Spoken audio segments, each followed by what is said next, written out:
Reklama mahsulot sotilishiga ta'sir qiladimi? Yo'q desam ishonasizmi? Keling buni sizga misollar bilan tushuntirib beraman. Reklama mahsulotni sotilishidan ko'ra odamlar orasida tarqalishiga yordam beradi.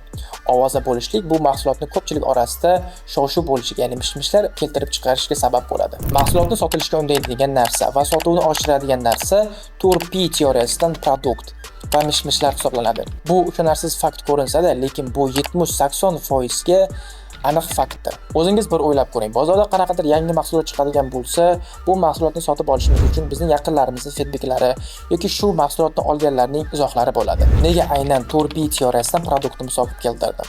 Chunki reklama har doim produktni maqtaydi, insonlar esa borini aytadi.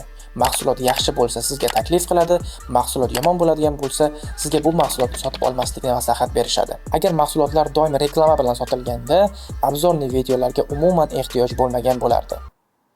Tugadi. Bu ham tugadi.